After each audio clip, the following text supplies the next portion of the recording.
Hello students, welcome back to my channel Biology Passion by Kirti Pandey. Previous classes में हमने पढ़ा था ट्रिपेनोसोमा के बारे में, जो क्या कॉज करता है, स्लीपिंग सिकनेस। आज हम लोग और जितने भी प्रोटोजोआज हैं जो डिजीज कॉज करते हैं उनके बारे में पढ़ेंगे, जैसे कि लीशमानिया है या बहुत से हैं, वो आपको मैं अभी पढ़ाऊंगी। उससे सारे वनडे एग्जाम्स में बहुत सारे क्वेश्चंस आते हैं। अगर आज आपने ये वीडियो भी पूरा देख लिया तो आपका प्रोटोजोअन डिजीज से कोई भी टॉपिक नहीं छूटेगा। तो let's come to the point, but उससे पहले please share my channel, subscribe my channel and like my channel. तो चलिए पढ़ते हैं अब थोड़ा सा। तो स्टूडेंट्स, प्रोटोजोआ में जो हमारा फर्स्ट क्वेश्चन है वो है डिजीज़ में लीशमानिया कौन सी डिज़ीज़ फैलाता है। अच्छा, यहाँ पे मैंने हिंदी और इंग्लिश दोनों लैंग्वेज यूज़ की हुई है, क्योंकि जो साइंस के स्टूडेंट हैं वो तो इंग्लिश प्रेफर करते हैं, लेकिन जो अदर कॉम्पिटिटिव एग्ज़ाम की तैयारी कर रहे हैं, जैसे वनडे एग्ज़ाम्स की, तो उन्हें उनकी साइंस जिनका सब्जेक्ट नहीं है तो उन्हें थोड़ा सा समझने में प्रॉब्लम होगी, इसलिए मैंने हिंदी में भी लिखा हुआ है और इंग्लिश में, जो टफ़ है वो इंग्लिश में लिखा हुआ है, बाकी सब हिंदी में ही लिखा हुआ है, तो ताकि दोनों को कन्वीनियंट हो। तो लीशमानिया कौन होता है? लीशमानिया एक प्रोटोजोवन है, जो क्योंकि हम लोग इस टॉपिक में प्रोटोजोवन डिजीज़ पढ़ रहे हैं, तो इसलिए लीशमानिया भी एक प्रोटोजोआ है, उसी के बारे में पढ़ेंगे। तो वो कौन सी डिजीज़ कॉज करता है? ऑप्शंस है मलेरिया, काला आजार, स्लीपिंग सिकनेस या फ्लू। तो सही ऑप्शन है काला आजार, जिसे हम इंग्लिश में और क्या कहते हैं? लीशमैनियासिस,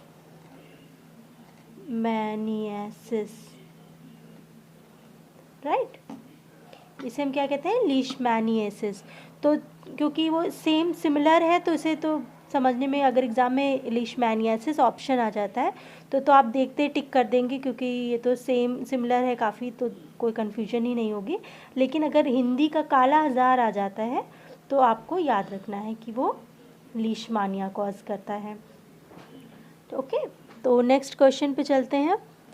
तो प्रोटोजोअन डिजीज़ में हमारा जो नेक्स्ट क्वेश्चन है सेकंड, वो है लीशमैनियासिस रोग का वेक्टर कौन होता है? लीशमैनियासिस वही काला आजार, वेक्टर मीन्स वाहक, किसके द्वारा फैलता है? तो ऑप्शंस है मधुमक्खी, सैंड फ्लाई, घरेलू मक्खी, मच्छर। तो इसका जो सही आंसर है वो है सैंड फ्लाई। Sand fly. इसका जो साइंटिफिक नेम है वो है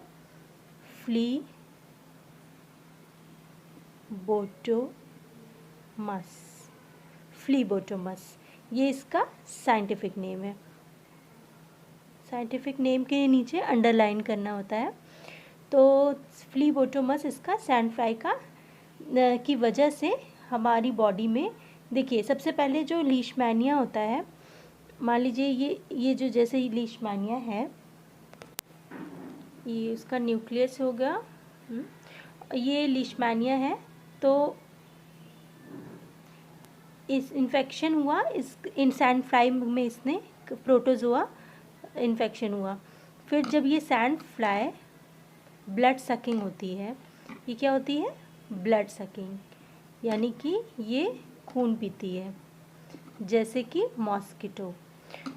किसको? जब ये बाइट करती है मैन को, मैन बाइट,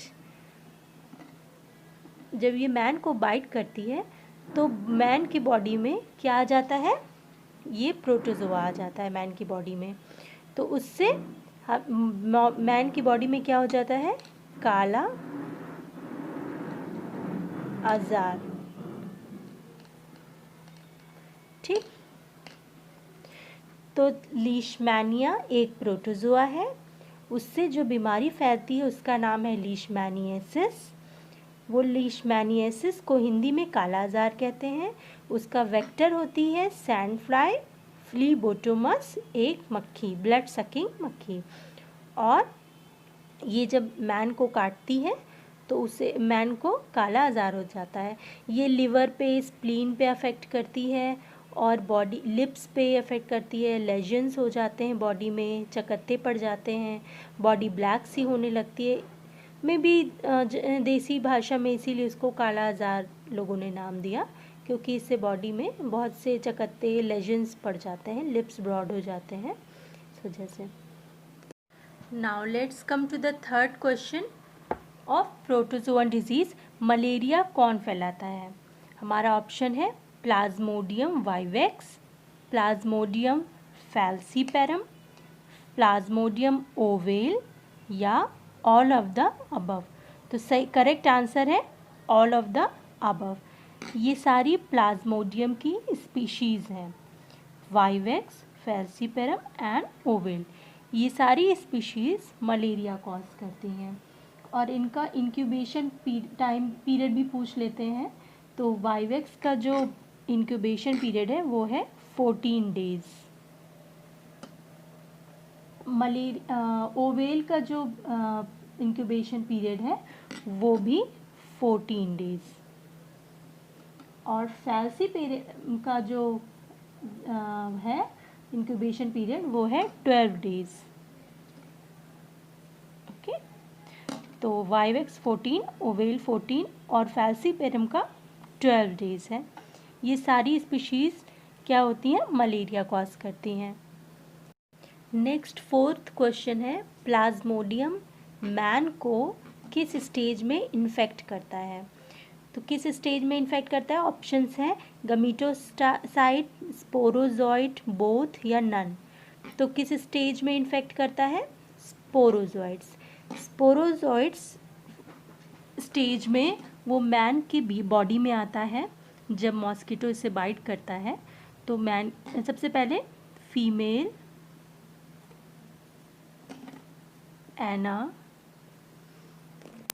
एनोफिलीज, हाँ, फीमेल एनोफिलीज जो मॉस्किटो होती है, मॉस्किटो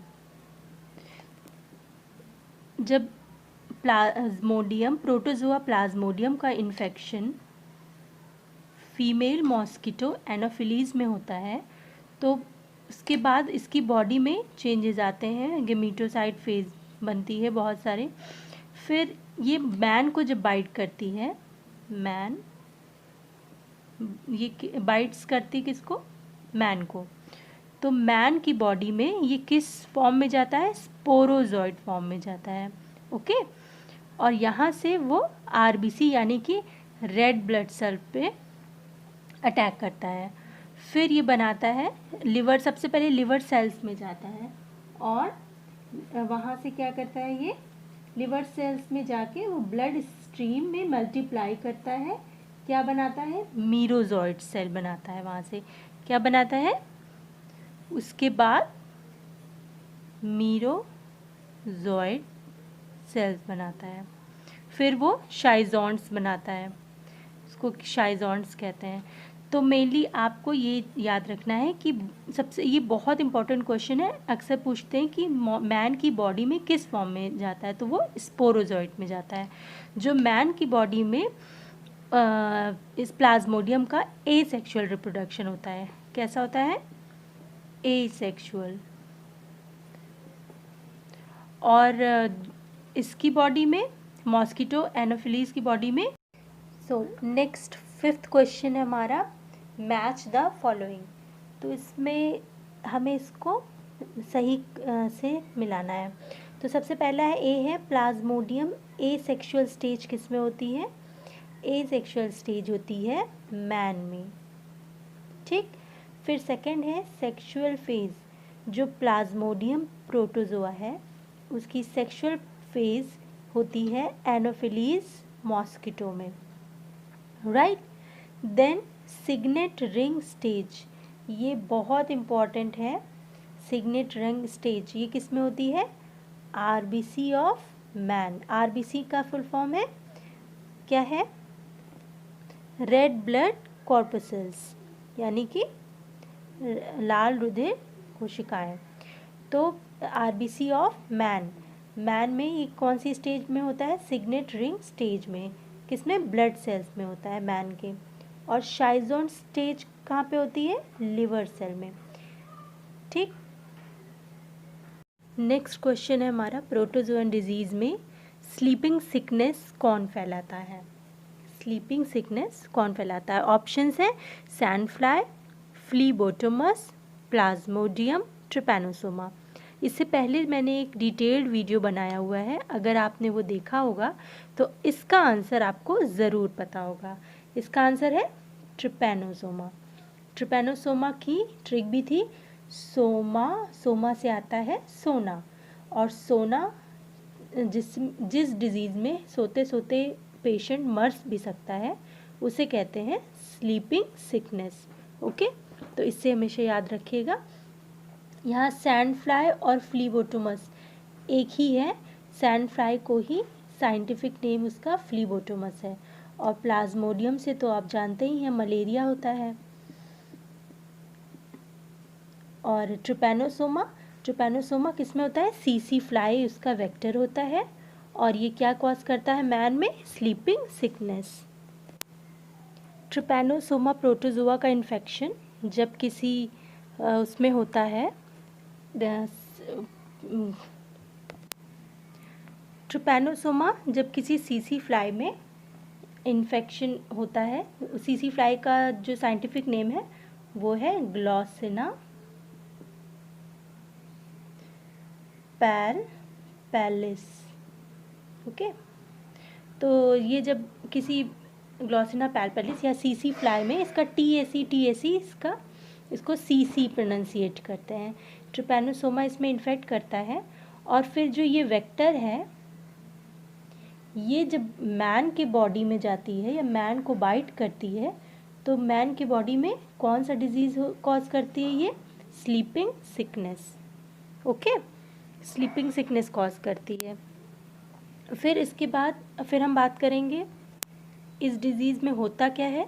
इस डिज़ीज़ में सबसे पहले वो ब्लड सक करती है ना, तो ब्लड पैरासाइट होता है ट्रिपैनोसोमा, तो मैन की बॉडी में ब्लड सक करता है, उसके आरबीसी पे फीड करता है, देन लिम्फेटिक टिश्यूज़ पे, फिर उसके ब्रेन में जाता है, सेरेब्रोस्पाइनल फ्लूइड पे, और फिर पेशेंट धीरे धीरे कोमा में जाने लगता है, उसे नींद बहुत आती है, सोता रहता है, और अगर सही ट्रीटमेंट ना मिले तो उससे डेथ भी हो सकती है उसकी। ओके, तो ये हो गया ट्रिपैनोसोमा स्लीपिंग सिकनेस। तो ये हमने इससे पहले वीडियो अगर आपने फुल देखा होगा तो वो मैंने बहुत अच्छे से डिटेल में इसको बताया है। नेक्स्ट 7th क्वेश्चन है हमारा, प्रोटोजोअन डिजीज़ में माउथ इन्फेक्शन होता है, किससे होता है? Entamoeba histolytica, E coli, entamoeba gingivalis या नन।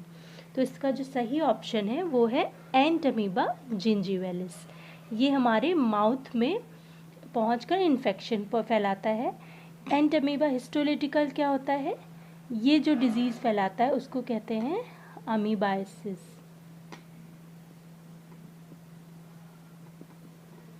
इसमें स्टूल के साथ साथ ब्लड भी आता है, यानी और डिसेंट्री जिसे कहते हैं अमीबिक, इसे क्या और क्या कहते हैं? इसे कहते हैं अमीबिक डिसेंट्री। और ई कोलाई कहाँ प्रेजेंट होता है? ये हमारे इंटेस्टाइन में प्रेजेंट होता है, इंटेस्टाइन। ये एक बहुत अच्छा एंडोकॉमेंसल का एग्जाम्पल है, जो कि बिना किसी प्रॉब्लम किए हमारी बॉडी में रहता है, कोलन में रहता है। लेकिन ये कहाँ रहता है? कोलन में, ह्यूमन मैन के कोलन ऑफ मैन। लेकिन ये कोई भी डिजीज़ कॉज नहीं करता, कोई भी बॉडी को नुकसान नहीं करता। इसे एंडोकॉमेंसल का बहुत अच्छा एग्जाम्पल मानते हैं, ई कोलाई। लेकिन जो एंटामीबा जिंजीवेलिस है वो हमारे गम्स में या माउथ में अल्सर और इन्फेक्शन कॉज करता है। इसको आप गम से भी याद कर सकते हैं, G for gums and G for gingivalis, अगर आपको कन्फ्यूज़न होती है तो। और एंटामीबा हिस्टोलिटिका जो है वो अमीबाइसिस या अमीबिक डिसेंट्री कॉज करता है। तो इस तरह से एक ही क्वेश्चन में हम लोगों ने तीनों के बारे में जान लिया। अब नेक्स्ट क्वेश्चन देखते हैं। अब अपने लास्ट क्वेश्चन में हम 4 प्रोटोजोन्स के बारे में एक साथ जानेंगे। मैच द फॉलोइंग में। अब सबसे पहले है जियार्डिया। जियार्डिया कहाँ होता है, कहाँ इन्फेक्शन कॉज करता है, ये मैन के डाइजेस्टिव ट्रैक्ट में इन्फेक्शन फैलाता है, यानी कि उसके खाने की नली में, आमाशय जिसे कहते हैं। बैलेंटीडियम, बैलेंटीडियम कहाँ होता है, लार्ज इंटेस्टाइन ऑफ मैन, यानी कि बड़ी आंत में मैन के, यहाँ पर ये डिजीज़ कॉज करता है। बैलेंटीडियम इस मैन के अलावा शीप और अदर एनिमल्स में भी इन्फेक्शन कॉज करता है। देन ट्राइकोमोनास वेजिनालिस, तो ट्राइकोमोनास कहाँ इन्फेक्शन कॉज करता है, वो फीमेल वजाइना में, जैसा कि नाम से स्पीशीज़ से ही कंफर्म हो रहा है। देन है मोनोसिस्टिस। मोनोसिस्टिस कहाँ डिजीज़ कॉज करता है, वो अर्थवर्म, अर्थवर्म के सेमिनल वेसिकल में मोनोसिस्टिस पाया जाता है। ओके, तो एक बार फिर से रिवाइज कर देते हैं। Giardia man digestive tract, balantidium large intestine of man, trichomonas female vagina and monocystis earthworm seminal vesicle. Hope you all are clear. Okay, तो ये आज के थे, मैंने कोशिश किया जितने भी मोस्ट इम्पॉर्टेंट थे वो सारे ही मैंने इस वीडियो में कवर कर लिए हैं। इसके बाहर वनडे एग्ज़ाम्स में आपके लिए इससे बाहर मुश्किल ही है कि कोई और पूछे, तो इसलिए आप एकदम बेफिक्र होके इतने को अच्छे से याद कर लीजिए, लर्न कर लीजिए। Okay, stay safe, stay healthy.